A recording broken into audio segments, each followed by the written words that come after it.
na participation ng community. Then yun, nagbigay din kami kanina ng mga insecticides, and kung paano gamitin yun, tinuruan din namin sila. Daily na po ang reporting namin ng dengue. Kasi talagang binabantayan namin kasi bukod kasi sa COVID.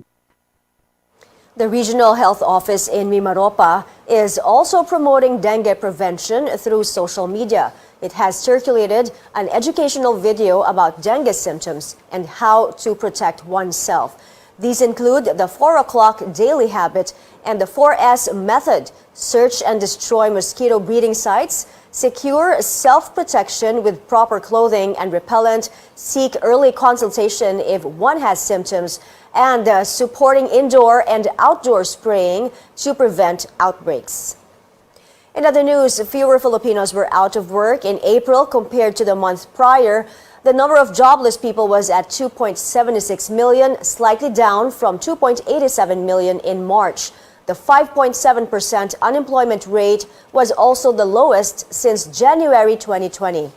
The government says assistance is on the way for poor Filipinos. The 500 peso cash aid payout is expected to begin before the month ends. Isinakaayos na po ng mga ahensya yung kung mga kinakailangang process ng mga documents para makapag-umpisa na po tayo doon sa pamamahagi ng tulong na ito. We remain committed to deliver the promise of President Duterte na ibigay na po itong karagdagang tulong doon sa ating mga kababayan. At inaasahan po natin that itong 500 pesos per month na subsidy ay maumpisahan na nga po bago magtapos yung termino ni Pangulo Duterte. Over 12 million families will benefit from the subsidy. Thousands of consumers, meanwhile, are taking another hit as major power distributor Meralco announces higher charges.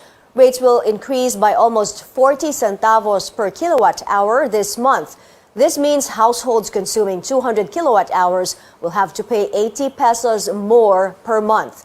Meralco says the increase in cost is driven by higher generation charges and fuel prices.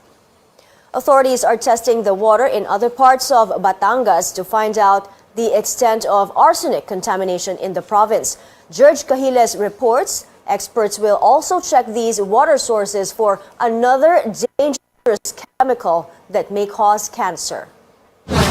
Gloria is 55 years old and lives in Santa Teresita town in Batangas province. She was found with traces of arsenic in her urine. Bumili daw ako ng tubig. Bakit daw po? Dahil sa aking balat. Experts earlier found high arsenic content in the water in Barangay Burol. Authorities have discouraged the people from drinking tap water and using it for cooking. But some residents like Margarita Gonzalez choose to disregard the warning. Nakasanayan. Sa totoo lang, nakasanayan. Sa awa naman ng Diyos, wala naman akong aanuhan pa. Kaya nga lang, long term pala. Pero bahala na ang Diyos doon. The local government says the toxic chemical has contaminated a third of the area's water sources. It says it is planning to work with water refilling stations to help supply clean and affordable water. Priority muna yung aming mga barangay na nangangailangan at tutulong kami sa pagbabayad at pagpo-provide ng containers sa deliveries. As if arsenic contamination is not enough, health experts also trace high levels of radon in some water sources in Batangas. If it exceeds yung regulated natin, ay masama din siya. Kasi it can cause cancer of the lungs. Ang matataas talaga yung area na may fissure. Lemery, Taal, Santa Teresita, kasama yan. Kaya ako tinatanong ang probinsya kung nagkakaroon sila ng pag-aaral o pagsusuri dito sa sakit na ito at sa contamination na yan, upang sa gayon, makita natin kung meron ng relasyon. May correlation ba talaga ito o wala? The provincial government says it will continue to monitor the situation in affected areas. Ang unang-una is to continue ang investigation, surveillance ng mga wells. And then pangalawa, is to come up with the appropriate messaging para naman yung mga tao ay hindi ma-confuse, mag-panic, para mabigyan natin sila ng tamang kaalaman. Water testing will also cover more areas as local officials provide funds to buy water testing equipment.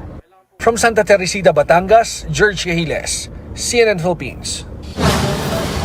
Coming up, President-elect Bongbong Marcos says he will continue President Duterte's independent foreign policy amid a fresh diplomatic protest against China. And some tips on how to look out for fake bills as the Bangko Sentral prepares to release more 1,000 peso banknotes to the public. You're watching Newsnight, where we go above and beyond the headlines.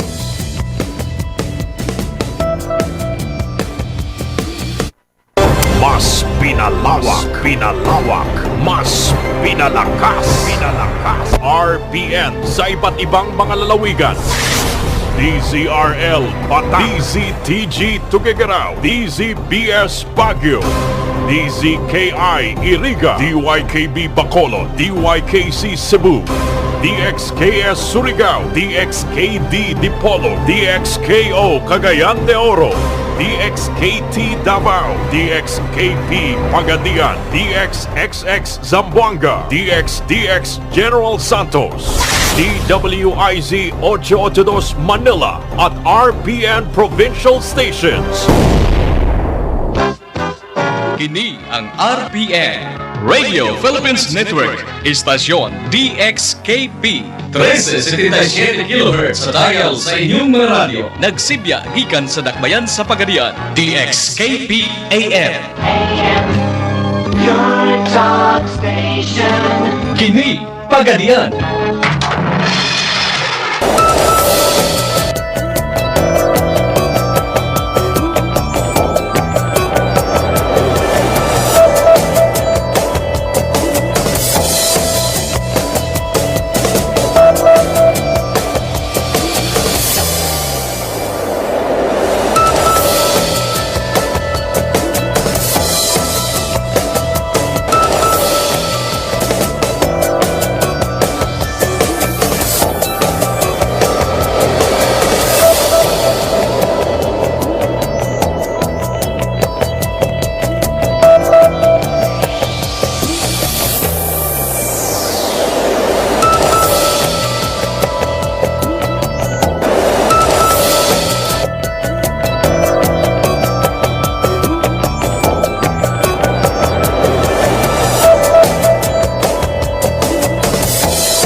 Welcome back. President-elect Bongbong Marcos vows to continue what the Duterte administration has started in foreign policy.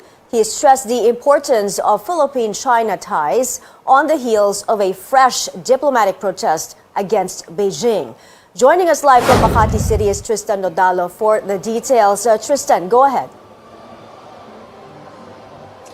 My President-elect Bongbong Marcos calls China as the country's strongest partner to help us, or crucial to the pandemic and economic recovery of the Philippines. Speaking at the awarding ceremony for those who constantly promote Philippine-China understanding, Marcos says our relationship with Beijing is important and evolving. He also plans to continue the Duterte administration's independent foreign policy, but he did not elaborate on the specifics of what he intends to do on the so-called independent foreign policy. The President-elect says the future of the Philippine-China ties does not only focus on government initiatives but also to people-to-people relations.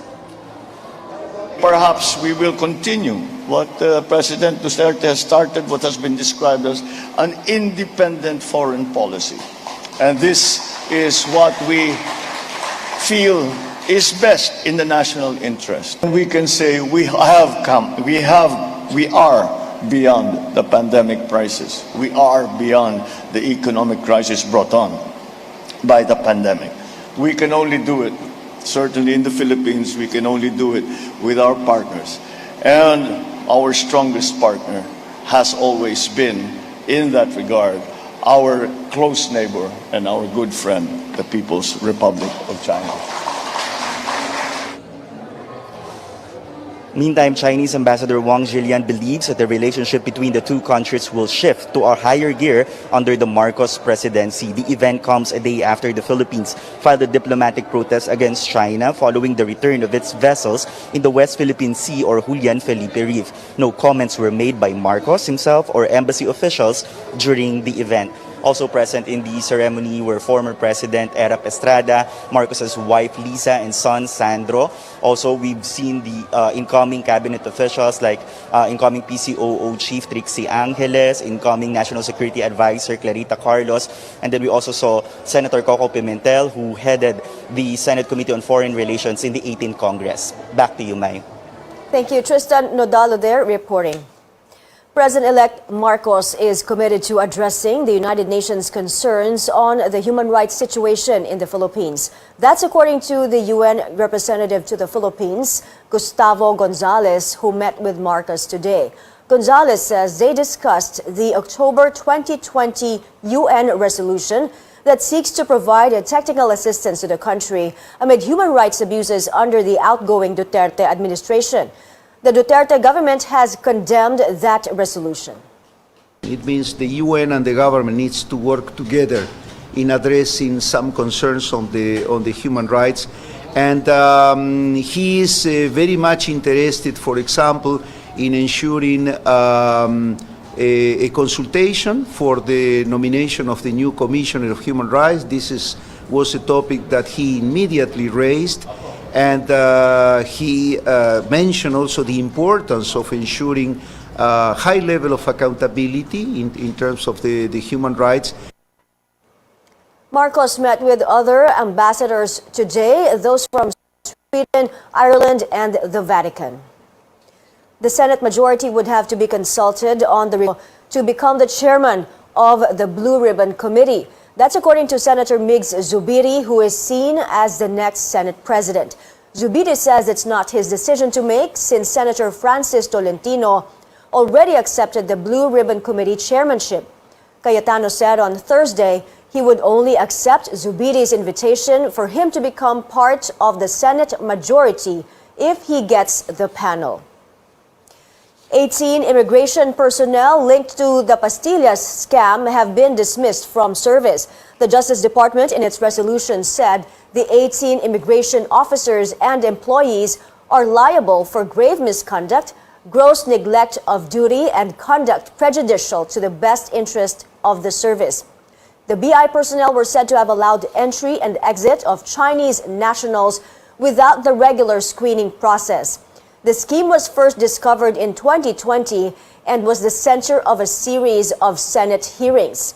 The administrative case stemmed from the fact-finding committee formed by the Immigration Bureau. Earlier, at least 40 immigration personnel were charged by the Ombudsman with graft before the Sandigan Bayan. The Bangko Sentral ng Pilipinas is preparing to increase the circulation of the new 1,000 peso banknote next year. How can the public be on the lookout for fake money? Lois Calderon runs us through some tips and tricks. The new 1,000 peso banknote is in circulation. Because its polymer is 100% waterproof and does not easily tear. That makes it cheaper for the Bangko Sentral to print money. England reports a decrease by 25% in production costs. New Zealand decreased by 58% in production note issuance cost as well. And Australia reports $1 billion of cost savings. So optimistic tayo. At least 500 million new notes with the 1,000 denomination will flow in the financial system by next year. The central bank wants to make sure the banknote you receive is not counterfeit. Counterfeits are not money, diba? So they do not have value. Therefore, they cannot be exchanged.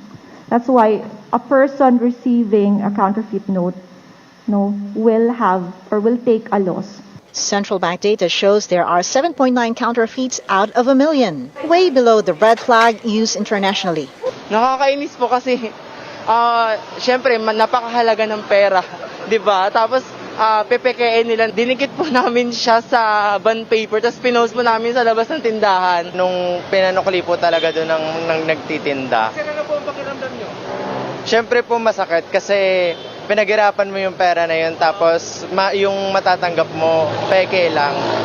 The central bank sums up in 3 words how to check if a banknote is genuine. Feel, look, tilt. Feel its texture. Polymer is smooth. Look for a clear window this side with the Sampaguita icon with embossed lines, and you'll find the letters BSP. Check for metallic features that give the banknote its luster or shine and rainbow colors, and then tilt, and you'll see the shadow thread. The old 1,000 paper notes are still good as legal tender. There's no clear timetable yet when it will be demonetized, as Bangko Sentral Governor Ben Jokno leaves the BSP to become Finance Secretary. But December 2022 is the deadline for banks to recalibrate their ATM and deposit machines so the new polymer banknotes will be recognized. Lois Calderon, CNN, Philippines.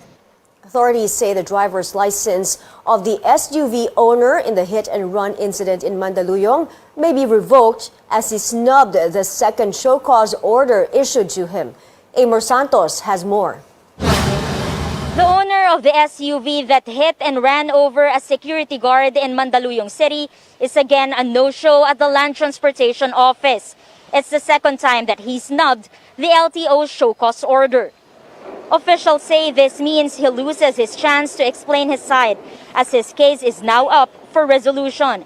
The LTO's Intelligence and Investigation Division will submit its findings to the hearing committee, which will then make the recommendation to LTO Assistant Secretary Edgar Galvante. They hope to complete this process by Monday. It is most likely that we will recommend the possible revocation. His sports utility vehicle can... Vehicle registration is under alarm. There will be no transaction like transfer of ownership, transfer of change of color. The police filed criminal complaints against SUV owner Jose San Vicente on Monday. He's facing frustrated murder and abandonment of one's own victim before the city prosecutor's office. On the question whether he was also the one driving the SUV during the incident, yun po yung presumption natin. Kasi wala naman kasing nilulutang na driver. Meanwhile, the victim, security guard Christian Floralde, was discharged from the hospital Thursday afternoon. He says he's still on painkillers due to abdominal pain. His security agency says it paid less than 200,000 pesos for the hospital bill. The employer says the SUV owner's camp offered to shoulder the medical expenses, but they turned it down. Floralde, meanwhile, has said he will pursue the case against the SUV driver. Well, una sa lahat, hindi kasi namin priority na ayusin yung kaso na yan. During the time na tumatawag sila sa amin, nasa ICU yung tao namin. I do not know whether my guard can make it or not. Totoo lang, masama pa rin po yung loob ko sa ginawa niya sa akin. Tinakbuhan niya ako. Hindi man lang siya tumigil. Bago sa iniwanan ako. Pero may Diyos tayo na marunong patawad. Diyos na ho yung bahala sa kanya. Police say they are ready to serve the warrant of arrest once issued by the court. Amor Santos, CNN Philippines. Entertainment updates still ahead. BTS says the best moment is yet to come, but today comes pretty close for the group's ARMYs. Details about the newly released album and music video after the break.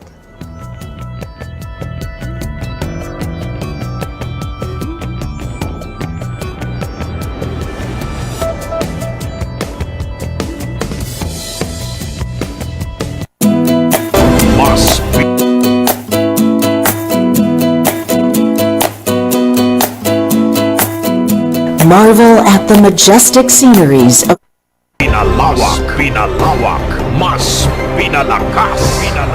RPN sa iba't ibang mga lalawigan.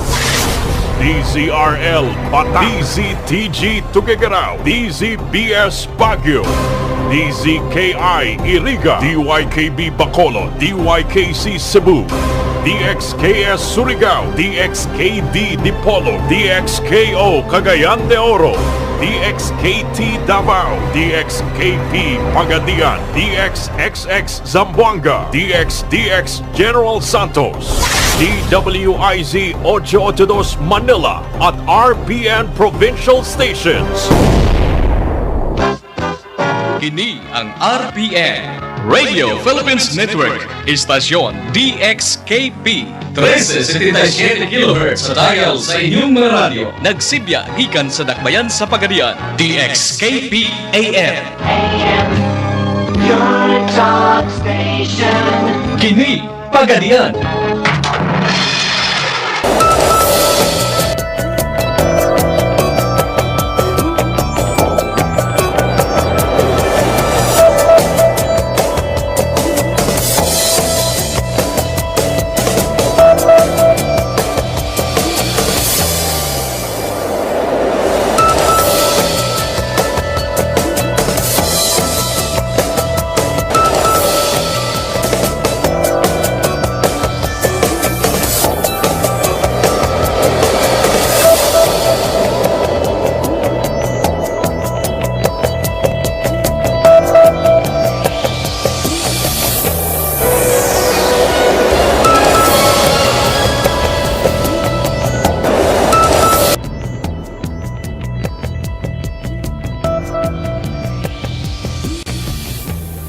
You're watching Newsnight. In time for Pride Month, Rebel Wilson comes out by letting people in on her new relationship that's like a fairy tale come true.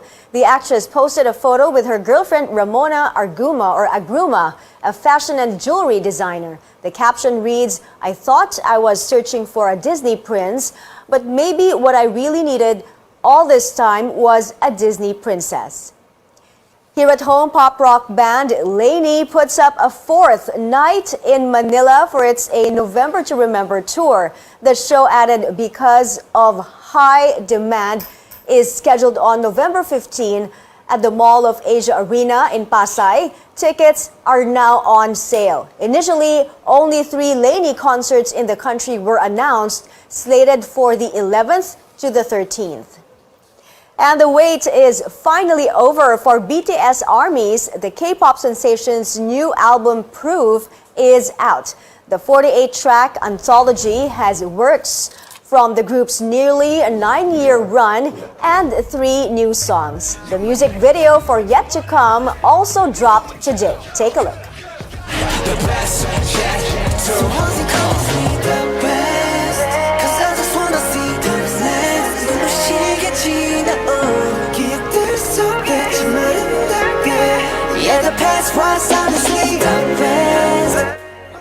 BTS is set to perform tracks from Proof on Monday, June 13th to mark its 9th anniversary. This will stream live on the group's YouTube channel. And that's it for now. Join me again on News.ph at 7. I'm Maya Rodriguez for Newsnight, where we go above and beyond the headlines.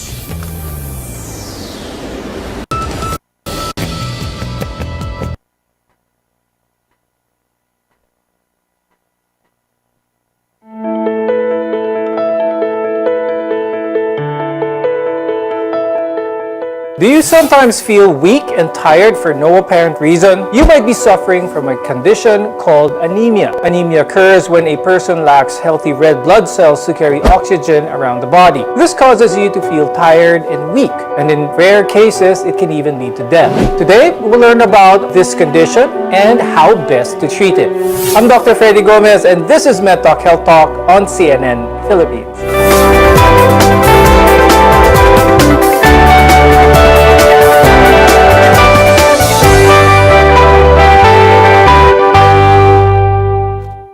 Let's welcome our guests for today.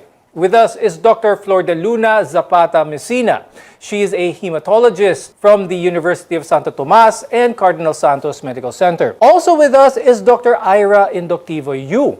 She is a gastroenterologist from the National Kidney and Transplant Institute, as well as the Diliman Doctors Hospital. Now, according to the World Health Organization, anemia remains to be a major global public health problem, with about 2.3 billion people affected by this condition. In the Philippines, studies show that a large percentage of the population suffers from micronutrient deficiencies, the most common being iron deficiency anemia. Dr. Messina, how does anemia become a public health issue, especially in a country like the Philippines? As there's a high incidence of anemia, and it should not be taken lightly because some mild symptoms like headache, dizziness, or weakness can be a cause of absenteeism at work. And so this affects the overall productivity of our workforce. Are there areas in the country, Dr. Messina, that are usually affected by this condition? The incidence actually is not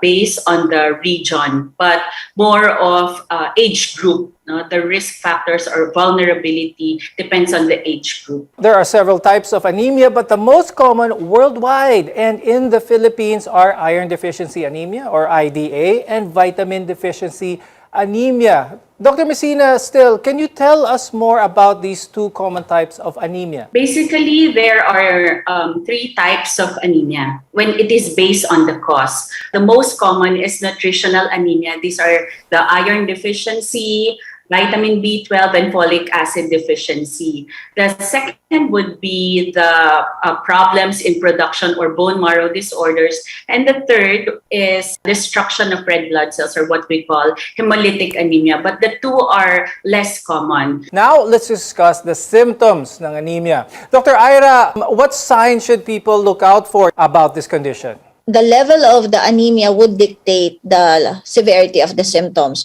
So if you're just having very mild decrease in hemoglobin, people might just not, in fact, notice it. Or the manifestation would just be easy fatigability. Baka dati nakaka-jogging ng 15 minutes. This patient now could not even tolerate 5 minutes of jogging. Some patients would also have some sort of hingal. Dati, they can probably walk from the first floor to the fifth floor without any difficulty, but now would take only 2 flights of stairs, and probably that's all that they can do. Severe anemia, though, especially if acute, probably secondary to an acute GI blood loss, can lead even to collapsing of the patients, or in some patients, they can even have myocardial infarction or even stroke. The usual suspect in iron deficiency anemia is poor nutrition, but anyone can still experience anemia acutely, especially if they are experiencing bleeding or have had surgery. Dr. Ira, what are the typical causes ba ng anemia para ma-aware ang ating mga viewers? It could be due to iron deficiency, which, by the way, is the most common cause. And iron deficiency could not only be due to nutritional deficiency, but it may also be due to GI blood loss. Anemia could be due to anemia of chronic disease. So these are people who are chronically debilitated. These are people with chronic kidney diseases, with malignancies. Anemia can also be due to bone marrow defects. I think this is best exemplified by your aplastic anemia and your leukemia and lymphoma. And anemia can also be drug-induced. There are several medications that can bring about anemia. Example would be chemotherapeutic drugs, your immunosuppressant azathioprine, and even some hepatitis C medications like ribavirin and interferon. So basically, the way to analyze anemia is to zero in what is the cause, and from there on, treat the patient accordingly. Dr. Ira, what gastrointestinal disorders increase the risk for anemia as well as iron deficiency anemia in particular? Anything that has the potential to bleed in the GI tract can lead to anemia because of blood loss. So you can have bleeding peptic ulcers as cause of your iron deficiency anemia.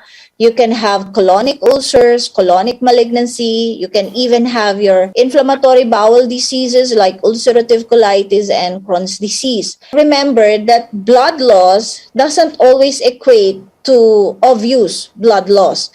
There are some people who are bleeding mildly, not even prominent in terms of their stool color. This is what we call occult bleeding. So basically, any lesion that will cause either an obvious bleed or an occult bleed can lead also to iron deficiency anemia. For a lot of people also, they might forget that intestinal parasitism can also cause some degree of anemia. So this is particularly true for our children who just put anything in their mouth and accidentally would ingest some warm eggs there. So we have to be careful also with our kids. When we come back, we'll discuss who are at risk of developing this condition and its complications to our health. Only here on MedTalk Health Talk.